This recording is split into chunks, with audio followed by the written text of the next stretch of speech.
Thanks so much for being here. Happy Friday. It's great to see you in the NSE room today. Hello and welcome to the Brooklyn Rail's 1024th New Social Environment. I'm Eleanor, Programs Associate here at the Rail, and I have the huge pleasure and privilege today of being your MC for a conversation with Tania El Khoury and Laurel V. McLaughlin. And now I'll introduce our guest and host. Tania El Khoury is a live artist whose work focuses on audience interactivity and its political potential. She creates installations and performances in which the audience is a witness and an active collaborator. Tania's work has been translated to multiple languages and shown in 32 countries across 6 continents in spaces ranging from national museums to boats in the Mediterranean. She is the recipient of the Herb Alpert Award in the Arts, Soros Art Fellowship, and others. She is Distinguished Artist in Residence of Theater and Performance and Director of the Center for Human Rights and the Arts at Bard College, and co-founder of the Urban Research and Live Art Collective, Dictaphone Group in Lebanon. And our host today, Laurel V. McLaughlin, is a curator, art historian, writer, and educator whose work explores research-based sculpture, installation, new media, and social practice. She is a curator and the director of the Collective Futures Fund at Tufts University Art Galleries in Boston. Her work has been published in Art Papers, Bomb, The Brooklyn Rail, and many other journals. She co-edited the interdisciplinary reader of Tania El Khoury's live art collaborative knowledge production with Carrie Robbins from Amherst College Press that is just recently out. McLaughlin is currently undertaking research for a forthcoming exhibition, How Do You Throw a Bic Through a Window, as an Andy Warhol Curatorial Research Fellow. Laurel and Tania, thank you so much for being here today, and I'm so honored to pass it over to you, Laurel, to get us started. Thank you so much, Eleanor and Carolyn and other Brooklyn Rail colleagues. Chloe, especially, who I know couldn't be here with us today, but thank you so much to all of you. And thank you, Tania, for joining us here today. It's such a pleasure to be in conversation, especially because we've been in conversation since, I think, 2018, when we had the chance to meet at Bryn Mawr College during your survey there called Ear Whispered. So I'm just really pleased to be able to have this conversation, especially as you're touring a new work, Cultural Exchange Rate, which we'll be discussing today, amongst a host of other things. So as a way to begin, I'll share my screen, if you'll bear with me. And just one moment while I do that. Okay. Can you all see my screen? Great, I think so. So I want to just move briefly to this quote here. It says, "The cruelest of borders are invisible to the eye and present in everyday life. The death traps set within a moving body of, the death traps set within a moving body of water and the concealed militarization of faraway border villages." In other interviews, Tania, that you've given, you talk also about how your practice addresses borders specifically, and I'm curious, could you provide the context for how your research-based and interactive practice began to address borders? Because I think this will give us helpful context for this work that we're going to engage today. Okay, hi everyone. It's great to be in conversation with you, Laurel, and thanks for the Brooklyn Rail for inviting me, and for everybody who joined us today. I want to start by acknowledging that I am speaking from the unceded and the stolen land of the Munsee and the Mohawk people, and that I stand in solidarity with them in their quest for liberation and sovereignty, as well as all people who are working and resisting the settler colonial violence, especially our brothers and sisters in Palestine. The cruelest of borders are invisible to the eye and present in everyday life. The death trap set within a moving body of water and the concealed militarization of faraway border villages. I wrote this when I was reflecting on my relationship to borders. And that is starting from my own experience as someone who's hailing from a border village between Lebanon and Syria, and who the colonial powers have, those villages, the colonial powers have told them, you know, the European colonial powers have told them that a natural river that crosses between two villages is now the division between two countries and the new kind of nation state eras. So my relationship to border was always kind of, I'd say, complicated by kind of a misunderstanding of what is regarded as a national border and what is actually the natural, the landscape, the natural landscape. And I've, as you know, I've written, I've worked quite a lot on the Mediterranean and our changing perception of the Mediterranean as a very lively, alive place that became a death trap in the last decade or so.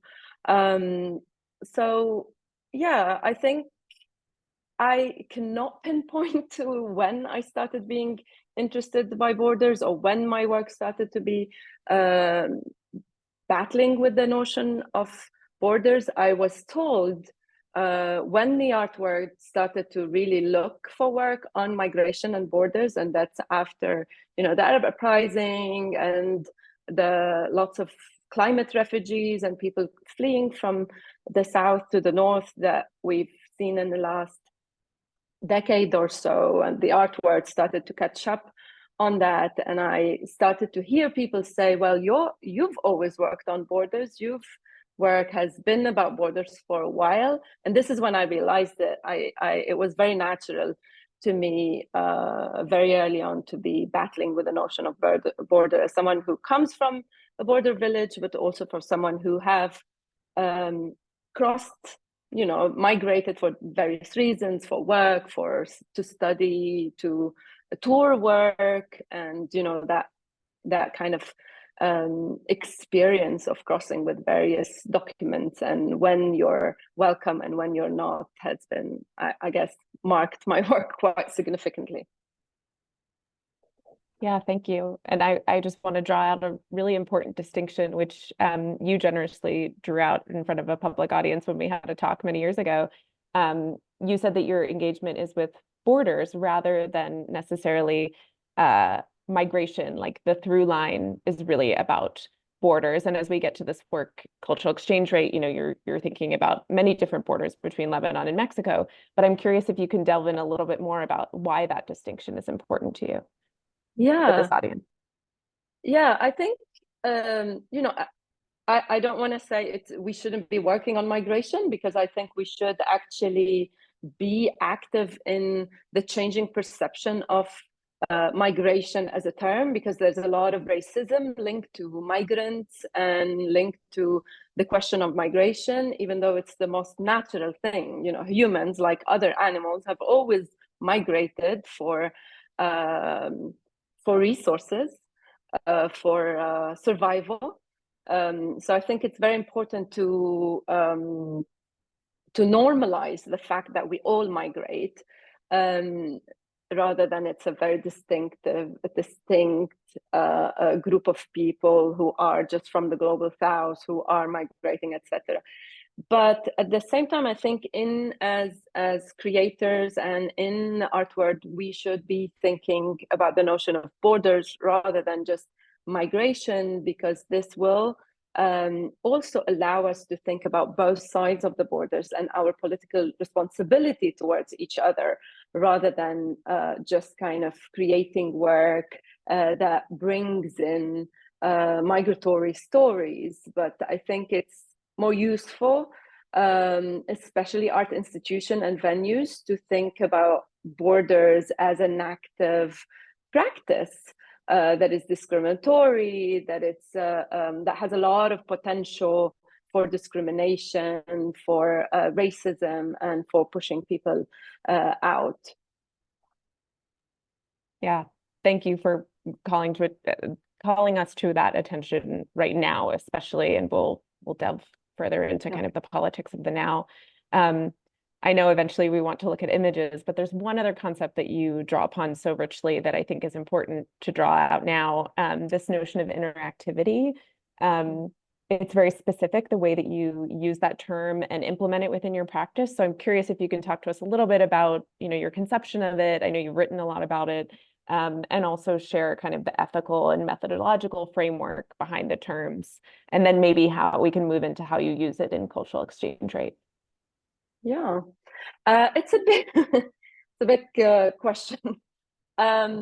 I am interested in interactivity as a form, I'd say, as an aesthetic form, but also to look at its political potential.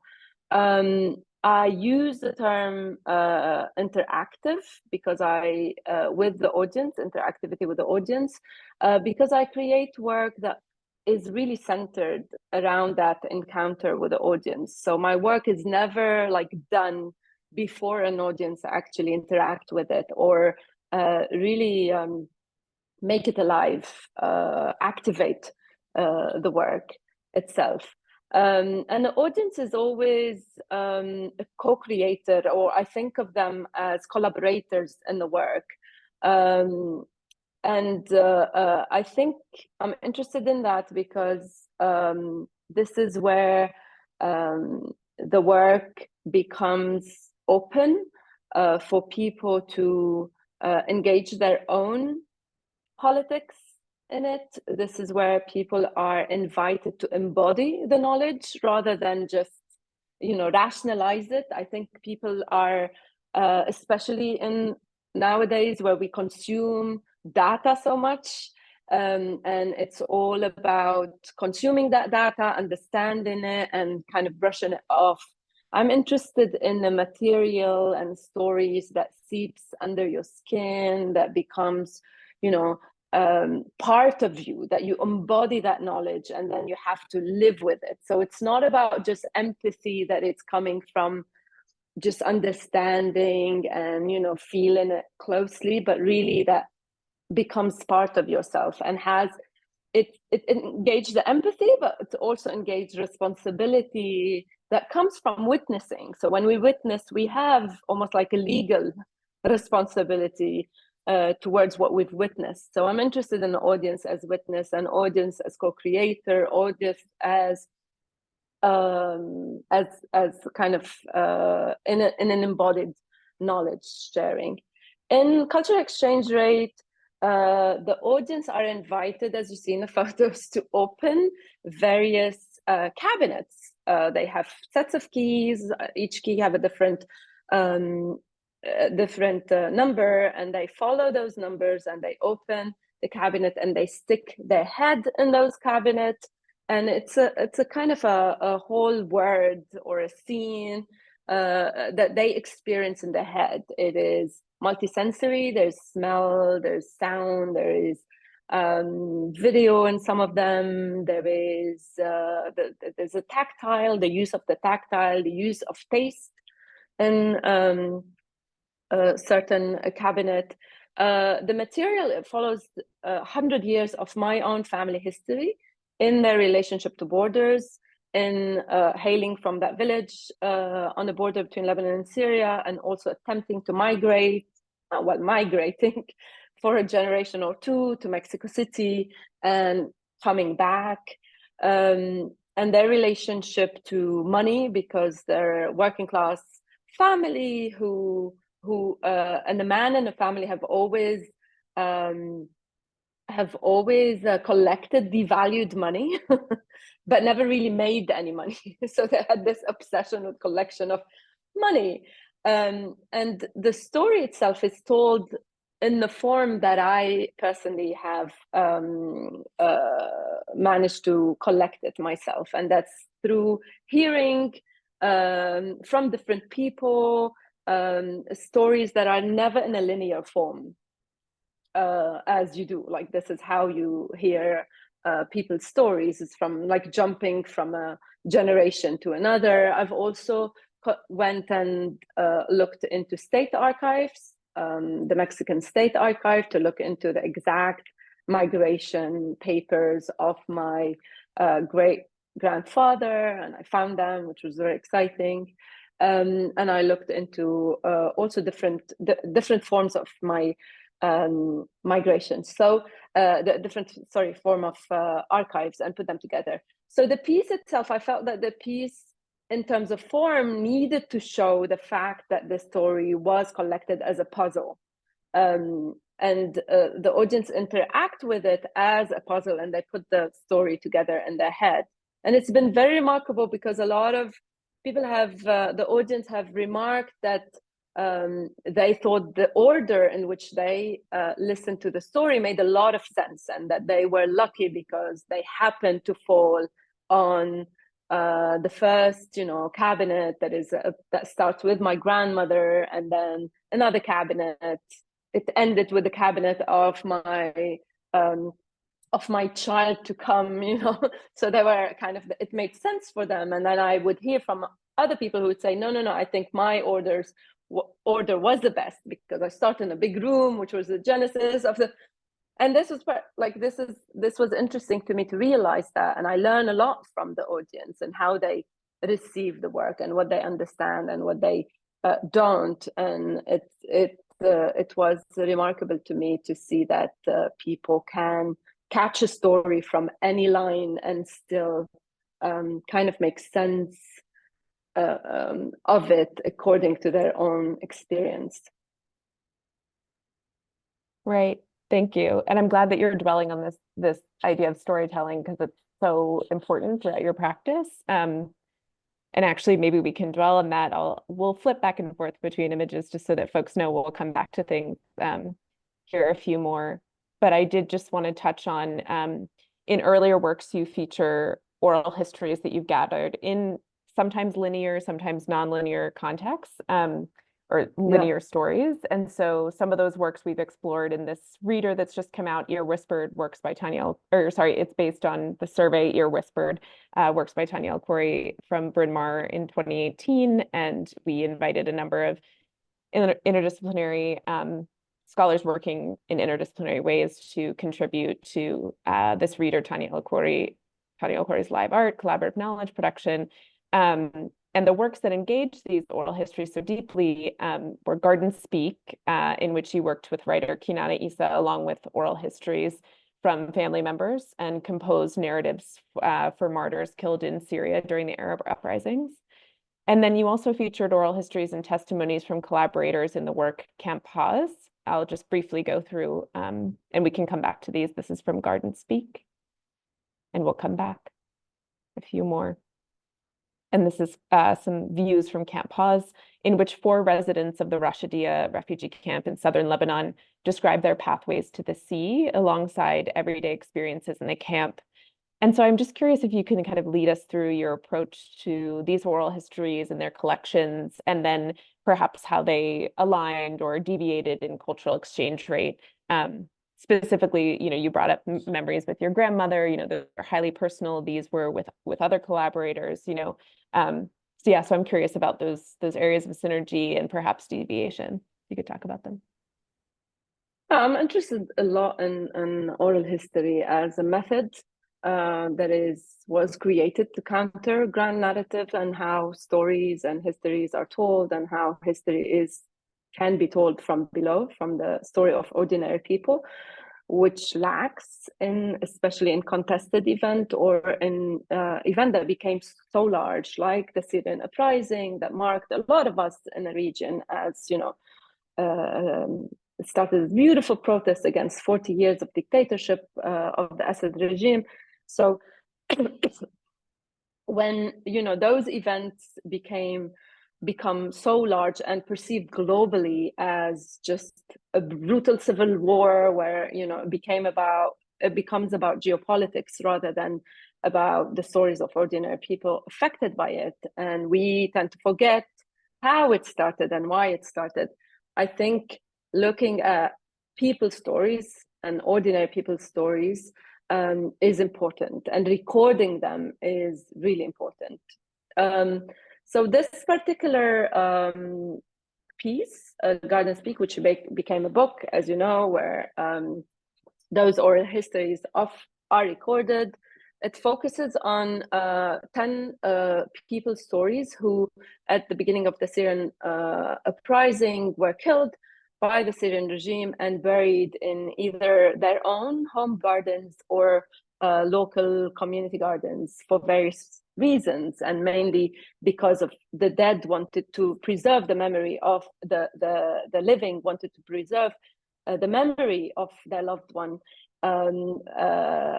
especially at the time when the Syrian regime was banning any sort of celebration or glorification of the first martyrs of the uprising.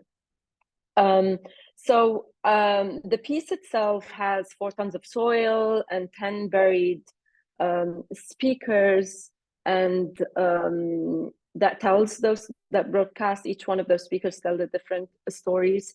Has also tombstone that were designed by my dear friend who recently passed away, Dia Batal. Every single piece of these tombstones is a uniquely designed by Dia,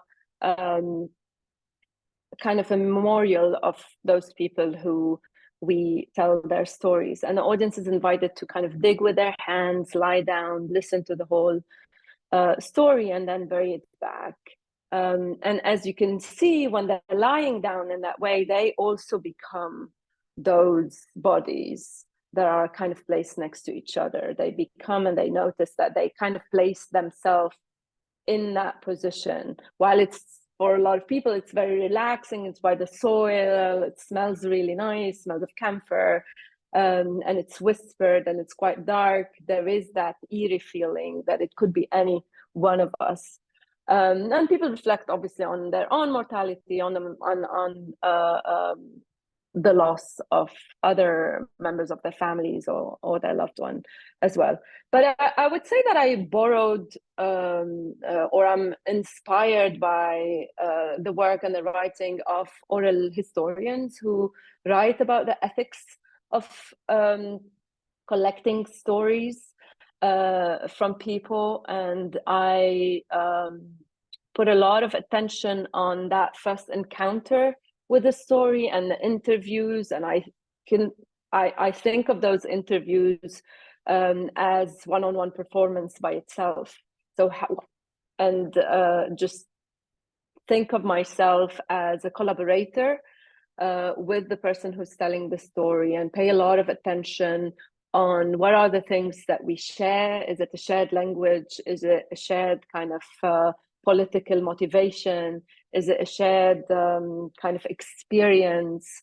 And how can I give back to that story? Like, what are, sometimes it's a promise, sometimes it's the same, again, political motivation to get these stories out, and how. So it's something that I think about for, and I've been thinking about for a long time, and I think it's a process.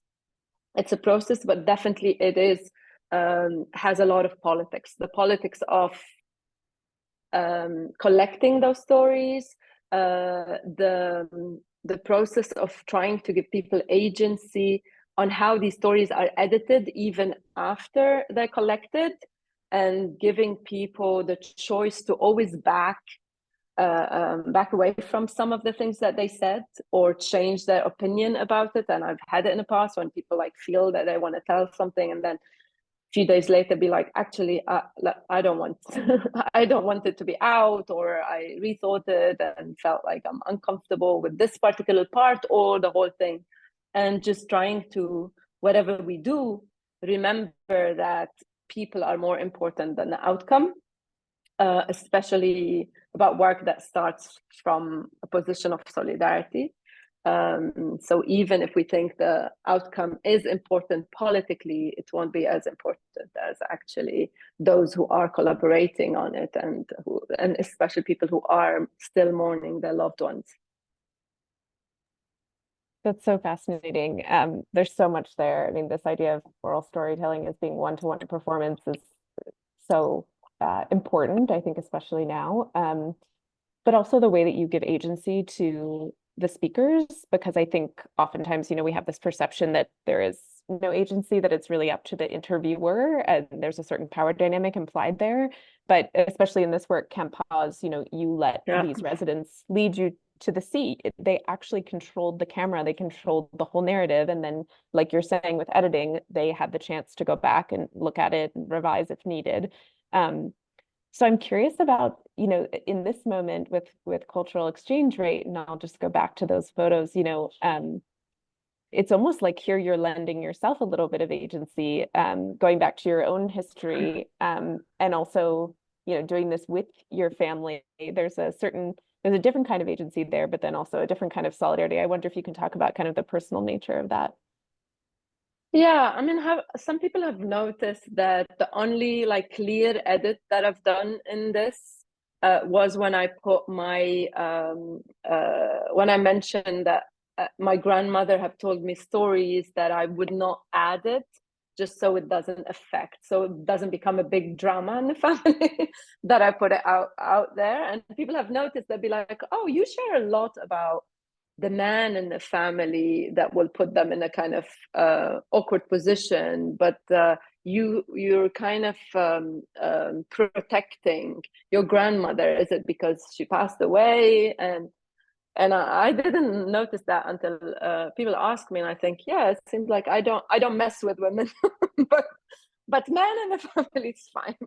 No, I think it's different. Like, the positionality is totally different. I am part of this family. I also reflect on my position within it. I also use us as an example of how, the fact that the decisions that we take affects generations to come. And none of us live like that. None of us think like, oh, where I choose to live is going to affect various generations to come. We don't think this is my great grandfather, actually. So and it was so funny to find him, because I kept circling his nose and saying, oh, I know this nose. Is he related to us? And I'll send it on WhatsApp to my dad, and he'd be like, maybe, even though he's seen him as a much older version. But then we had to kind of bring other photos, and turn out that it's him, and obviously his name, but there were several names that were similar. So yeah, I think in this particular story, it was much longer. It was material that I had. I've started recording interviews with my grandmother without any kind of understanding what I'm gonna use them for. I just was interested in her and her character and her way of how she moves, and I recorded her more than 15 years ago. And then these became part of the stories, but I kept kind of also with the same ethics of giving the living, at least amongst them, some agency, and not kind of putting work before people. Yeah, no, it's definitely apparent. And I brought that up brought up your own agency only because, in previous works, you really focus on collaboration, and that will come up more in kind of the questions to come. Yeah. But I'm curious, in other works, you used your own self as a performer, and we can even look at a few of those images. I'm thinking of works such as Maybe If You Choreograph Me, You Will Feel Better, and Fuzzy, which I'll just flip to those. This is Maybe If You Choreograph Me, You Will Feel Better, and Fuzzy. Yeah. You feature yourself, and then in works more recently, you're at kind of a remove. So I think there is this way, you're describing really intimate family histories, but the strategies that you're using are also, they border around the objective or the seemingly objective, but they're also very subjective in terms of research as well. Yeah. And so I'm curious, maybe you can share, as I flip through these images, some of the narratives that you uncovered in your family history, especially maybe if these images evoke things for you as I bring them up. Yeah, I mean, the one of the ideas, there were various layers in this particular one, is our relationship to documents. And I also even reflect on the fact that my own daughter will grow up to be Lebanese and Palestinian and has no paperwork that prove any of that. For various reasons, obviously, Lebanon being sexist, discriminatory place, and not allowing women to give their nationality to their kids, and Palestine being under occupation, and that our relationship to what sort of documents we have and what that means in terms of our rights is something that has been ongoing in our family, but also many families around the world, the global majority really. I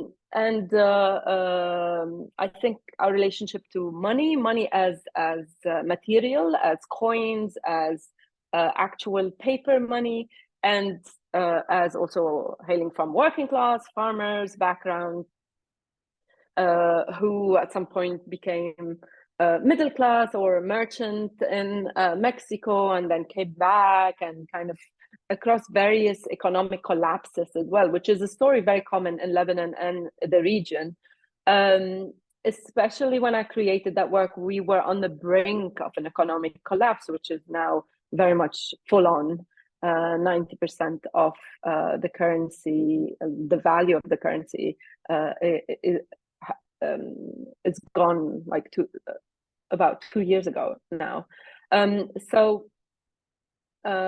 then there was the idea that if I find the lost relative, our lost relatives in Mexico City, and especially birth certificate of my grandfather, many people in my family can apply to become Mexican citizens. And I told them that, and there were like about 30 people, mainly young people in our family, who were very excited about this. Let's become Mexicans, and start to kind of reflect on how they would become Mexican and whether they live in Mexico and how will they do. Some people changed their names already. Like it was a thing in our family. So it became, as it started almost like a kind of fun game, but suddenly I had this whole responsibility of people and generations to come, and their also relationship to kind of paperwork. And so I went and I had this mission to find the birth certificate, and I never found it. I found their parents' marriage certificate, I found his migration certificate, but not the birth certificate of our grandfather, who would really meant that we can apply to become Mexican citizens. I'm still hoping that this can happen, but this is part of the stories. And again, there's so many, like every single part of it, every single cabinet, there are 10 cabinets, and every one of those cabinets is a story on its own. That potential of both escape in a certain way, but also responsibility. I think that tension is so fascinating and really poignant in the work. And there are other artists, who have led us to that precedent. And I'm curious about who you thought, who were artist interlocutors beyond, I'd love to hear also about the interlocutors who actually contributed to the work, but perhaps who were in your imagination as well. Some people that I thought of were, Mona Hatoum in this beautiful piece, this epistolary piece between she and her mother, thinking about this possible escape through letters, but then literal escape through, this is the work of Tania Stojic, who is an artist who made a piece which is called Looking for a Husband with an EU Passport, about literal escape through marriage, to escape totalitarian regimes.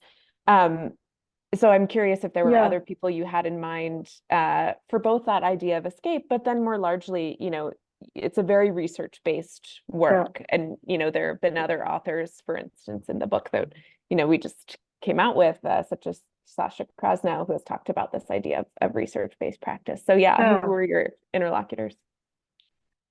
Yeah, I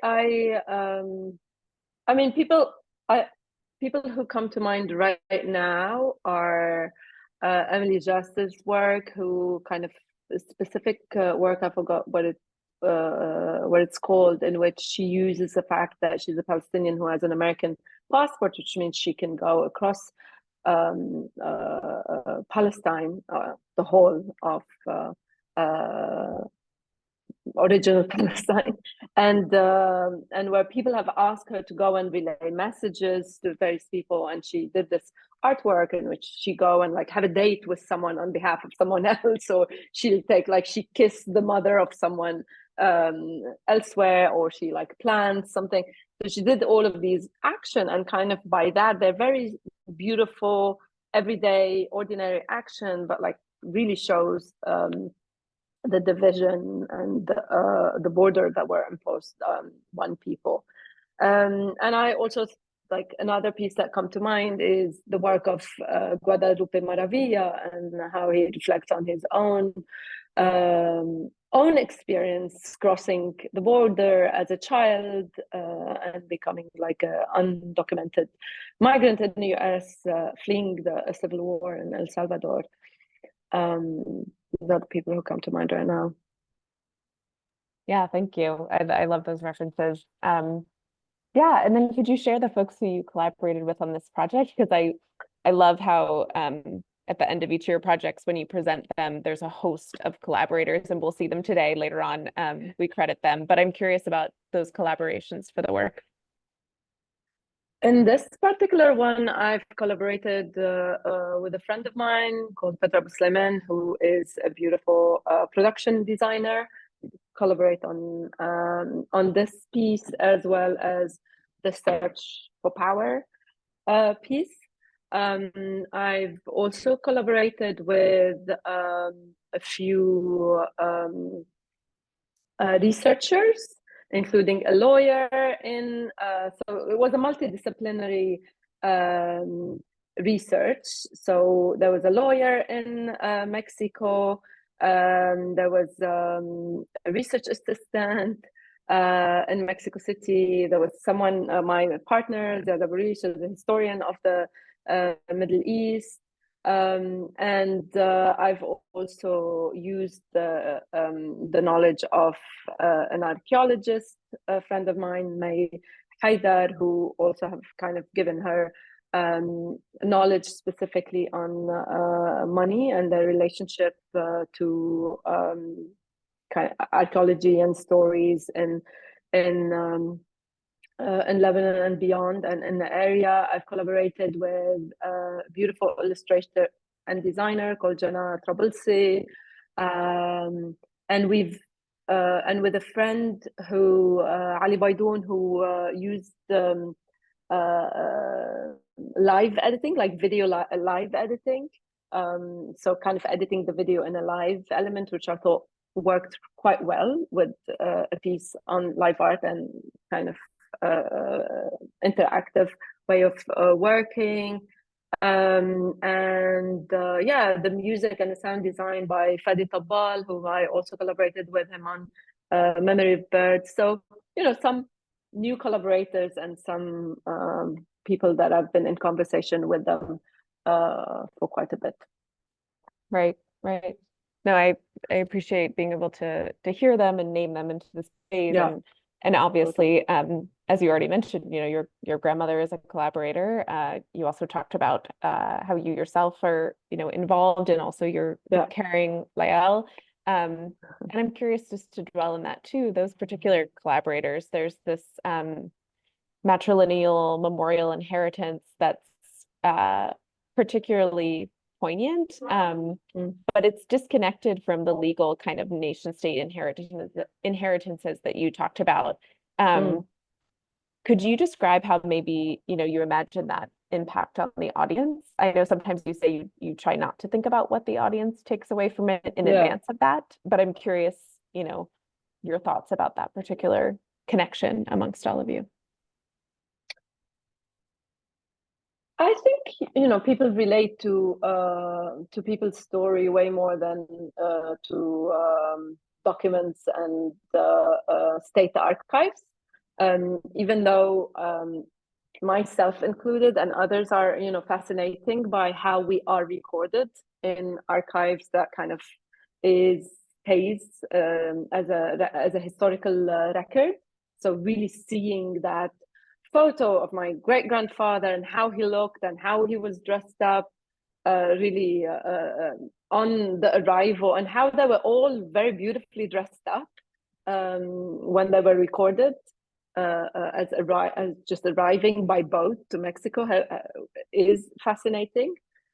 So we looked at the diplomatic state archive, and also how this was really fascinating, and seeing how the US have been like trying to pressure Mexico to not take more migrants from the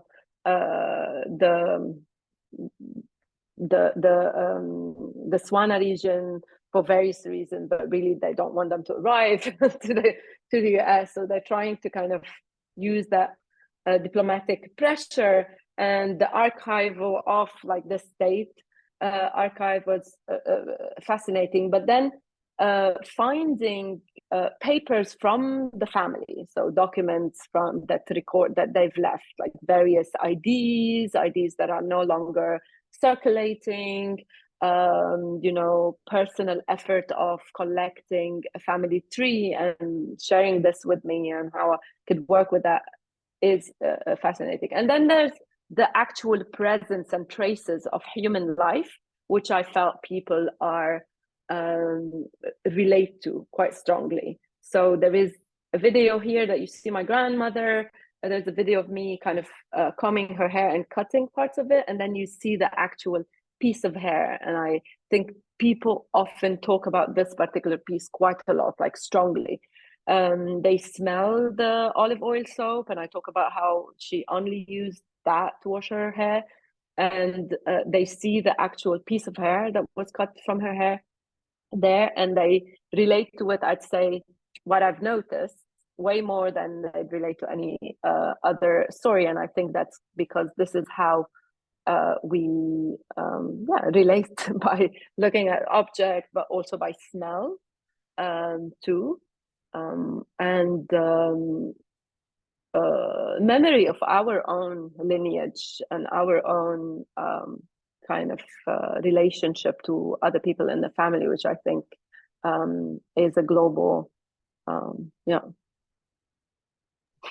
I love that you just drew out, the kind of tensions between the clinicalness or clinical identity of the state archive versus, your own personal archive that you're kind of drawing upon. But then even the ways that you find intimacies in the state archive almost against itself, which is fascinating. And I'm curious, do you think that there is a kind of healing mechanism in that, seeing the potential for these intimacies in the kind of very seemingly objective ID documents and archives and bureaucratic kind of red tape?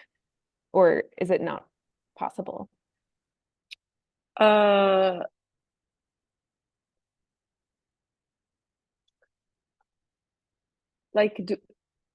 you repeat what you mean by the question? Do you think do you leave potential for audiences to consider ways of healing or ways of getting through kind of this idea of the border to potentially realize something anew from this story? Or do you think that it's more about kind of perhaps very much not that, perhaps it's about addressing, this tension of borders that we have currently? I was just curious if healing came into this at all, because especially this moment with your grandmother, that seems so important. I get what you're saying. I think, I don't really think about healing myself in this particular piece. I wasn't really thinking about it. I thought about the notion of resisting borders, because my grandmother, and I mentioned my grandmother, is actually older than the colonial borders and never really took it seriously, like a lot of people and who live across borders. For them, it makes a lot of sense that people in the next village are related by blood to us, or by, people, intermarrying, and people just being the next people in front of you.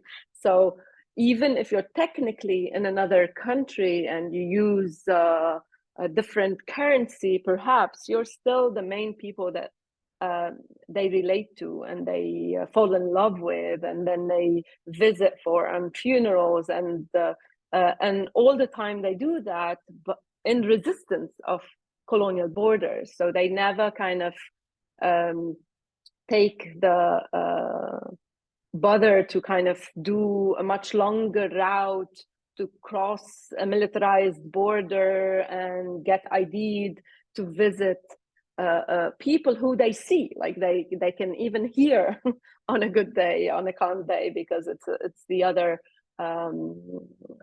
it's the other village.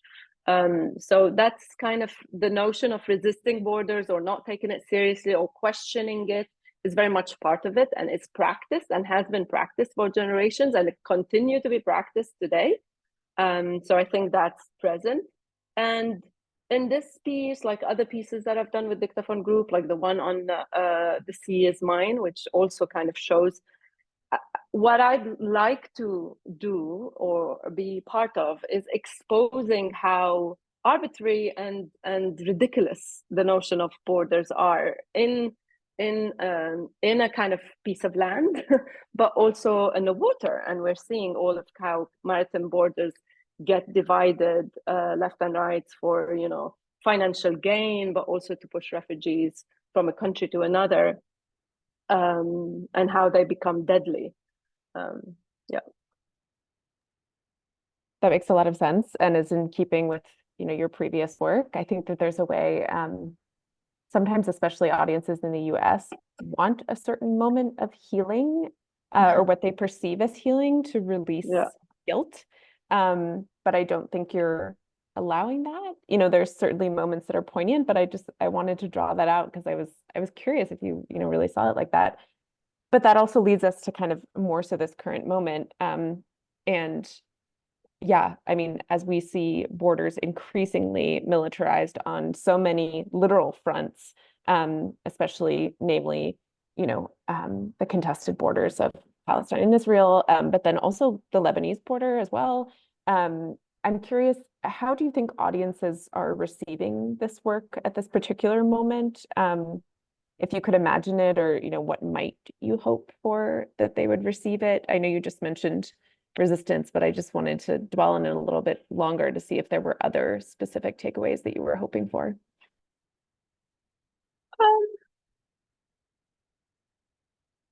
No, I don't link this particular piece because it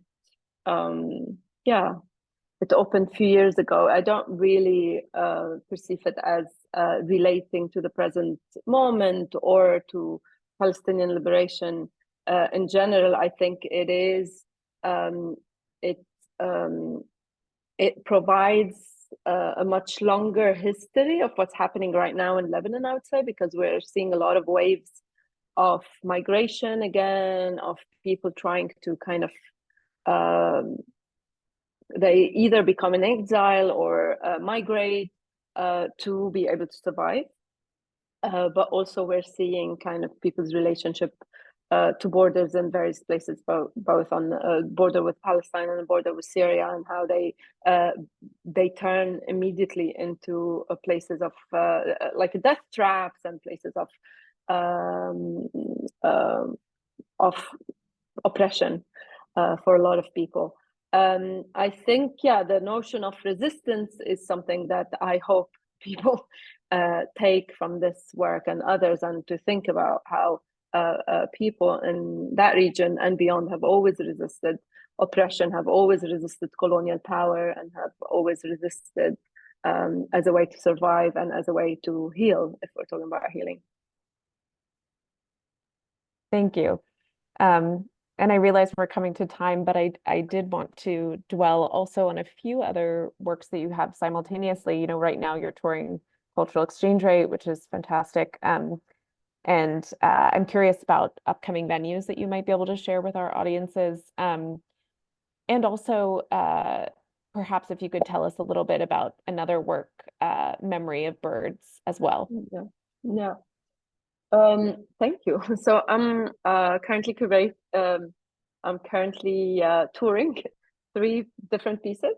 the search for power, cultural exchange rate, and search for power, and memory of birds, which was my recent one. These are the three recent works. There are pieces that continue to tour and have their own life, like As Far as My Fingertips Take Me and Garden Speak. The search for cultural exchange rate is currently at Holy Cross College, and is going to be a Fusebox Festival for their 20th anniversary, which is very exciting, in Austin, Texas, in April. And the Search for Power is a piece that I perform with my partner, Ziad Awarish, who's a historian, and it's a lecture performance. And it will be in Switzerland in the summer in Fribourg Festival. And Memory of Birds is the most recent piece that I did. It's an interactive sound installation that happens in trees.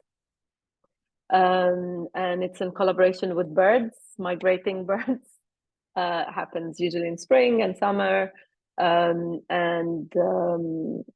This one is really about healing and our relationship to green spaces and our relationship to the land, and how land has the memory of many things, including kind of leaves layers of political violence, and how, you know, we also migrate like birds as a way to survive and heal. You see that orange pod is where people lie down and listen to the piece, and they become like a creature also themselves, like they become sort of a bird.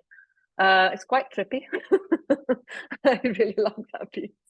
It's going to be in Norwich Festival and in Mayfest in the UK in May. Fantastic. Well, thank you, Tania. I've been told we should leave at time for questions, but I do just want to emphasize how incredible it is to be in conversation with you, someone thinking so deeply about audience interactivity, research-based art, and political potential, which I think is needed right now, and has really exciting lineages with previous performance work, previous theater. I could go on, but it's just really wonderful. So thank you. Thank you. Yeah. And I'll turn it over to Eleanor now, I believe.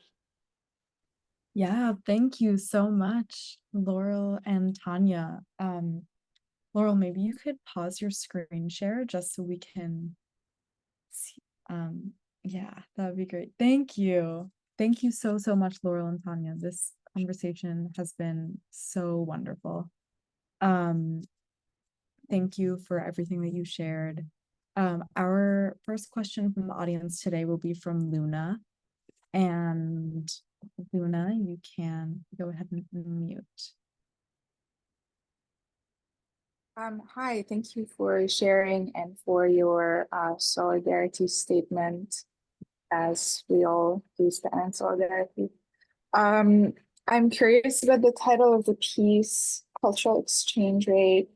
We know of cultural exchange, we know of exchange rates. So how do these two come together for you in general, and how do these two come together in the piece specifically? Thank you. Thank you, Luna. I don't want to say a lot about this piece. I've already said a lot, and there is a part of it that gets revealed when you see it, and just in short, without revealing a lot, but it's something that came from my father as a way. He suggested something for me to kind of exchange as a way to make money. It was a joke, but I kind of used it as a genesis of creating a live arts piece from it, and called it Cultural Exchange Rate, because he kind of made that suggestion to exchange something. Thank you. Thank you so much, Luna, for that question. Tania, I would love to ask a question, if you'll. This work is so incredible, and I was really struck by in your different projects the focuses on your family and people and you know, kind of relationships between people, and then also relationships between the natural world and the environment. And I was wondering if you could share a little bit more about the similarities and overlaps for yourself, both as an artist and just maybe more generally in those relationships, like with people and with the natural world, and how you think about them in your work. Yeah, thank you.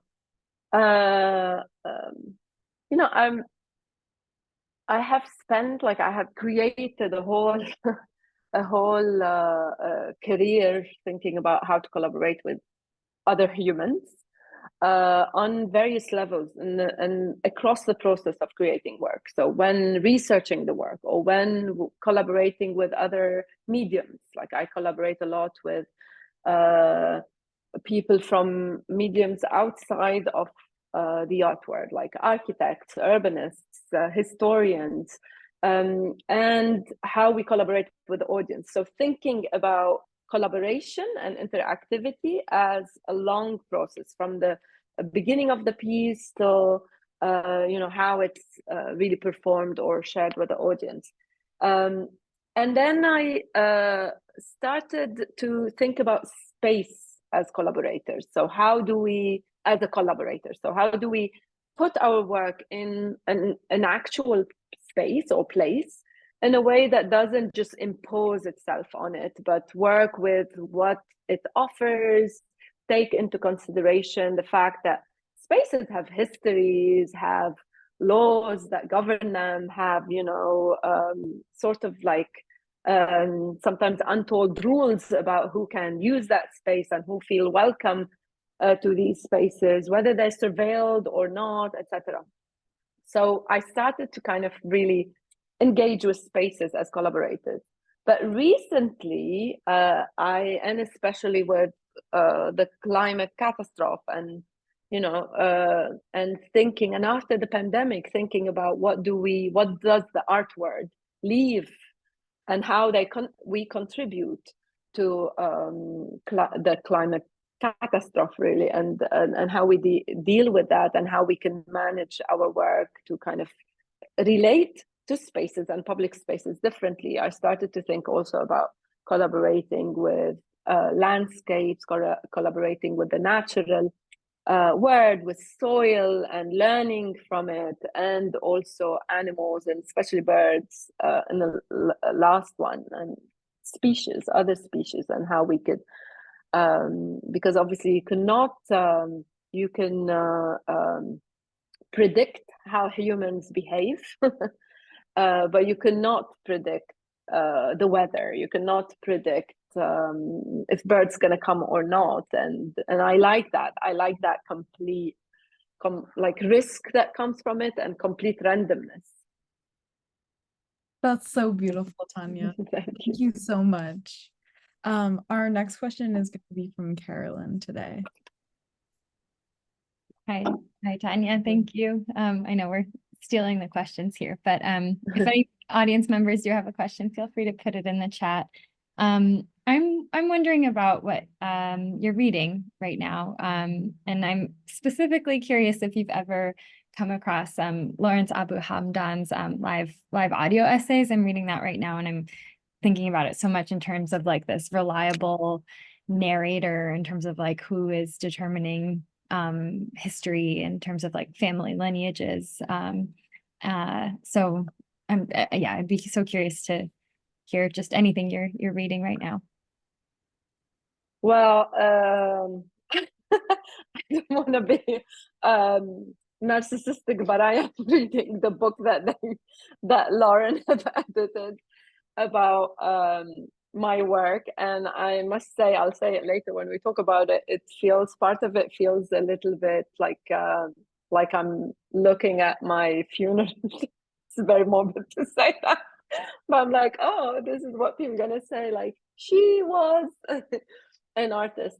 I'm also reading a book which I forgot its name, but it's in French, and it's one of it's a short stories, and one of it is set in Gaza. It's a very beautiful book. I'll just remember and put it down. Yeah, forgot its name. But yeah, I am definitely familiar with Lawrence Abu Hamdan's work. I haven't seen this new book. It's published recently. Yeah, you reminded me I should get it. But yeah, Lawrence is a friend and is an inspiring artist. And we also invited him here to give a talk, which was brilliant. And the talk is going to be published also with a book of talks, which we kind of put together every year or two. We put together the talks that were given here at the Center for Human Rights and the Arts, and we share them. Thank you. Thank you. Amazing. Thank you, Carolyn. That was such a good question. And awesome. I don't know. I think it's so amazing to connect all the different mediums of text and performance and everything. So that was really cool to hear about. Yeah, just huge thanks to you both, Laurel and Tania, for this really generous and beautiful conversation. It's been such a joy. And I think that will conclude our Q&A for today. Thank you so much also just to the Terra Foundation for American Art for supporting the NSE and for supporting the archive, where this conversation will be posted very soon. The Rail has been free and independent for 23 years, so please consider supporting our writers and production staff and operations through a link in the chat. And then join us on Monday for a conversation with Peter Naden on the invisible world. And that's at Off Paradise right now in New York. And if you're in Massachusetts, please go catch the end of Tania's amazing show. The work is so incredible. And yeah, thanks for tuning in. And I'll just open up the microphones to say hello and goodbye for a moment as we leave. Thanks so much, everyone, for being here. Thank you all so much for joining. Thanks, everyone. Thank you all. again for Thank you. a very fascinating, interesting conversation. Thank you so much. Yeah, Thank you. so much. Thank you, everyone. Thank Thank you. you. Thank you Thank you, much. Laura. Great conversation today. Thank you. Take care, everyone. Thank you so much. Bye. Take care. Have a good weekend.